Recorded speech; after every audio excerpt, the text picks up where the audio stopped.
ஏதாவது ஒரு வகையில் பணம் வருவதற்கு உண்டான வாய்ப்பு நிச்சயமாக இருக்கும்.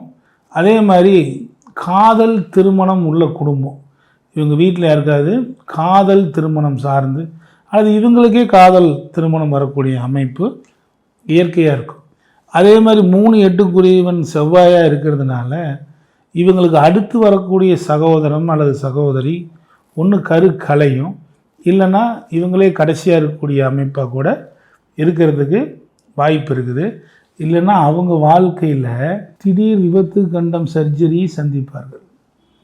அவங்களுடைய இளைய சகோதரமோ இளைய சகோதரியாக இருந்தால் இவங்களுக்கு இந்த கையில் அடிபடுறது அதிகமாக இருக்கும். கை கால்களில் அல்லது 2 வீலர் ஓட்டும்போது அதிகமான வாய்ப்பு அடிபடுறது இருக்கும். திடீர்னு தற்கொலை எண்ணம் 3-8 செவ்வாய் இருக்கிறதுனால திடீர்னு ஒரு விரக்தியோ திடீர்னு ஒரு தற்கொலை சார்ந்த எண்ணங்களோ இருக்கும். இல்லைன்னா கழுத்து வலி இருக்கும், கழுத்து இப்படிம்பாங்க, கழுத்து வலி சார்ந்தது இருக்கக்கூடிய ஒரு அமைப்பு இவங்களுக்கு இருக்கும்.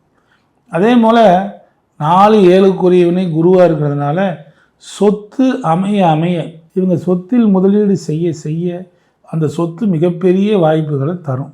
ஆனால் சொத்து வாங்கும்போது 4-7 குருவாக இருக்கிறதுனால இவங்க ஒரு குருநாதர்கிட்ட ஆசீர்வாதம் வாங்கிட்டு போய் சொத்தை வாங்கணும்.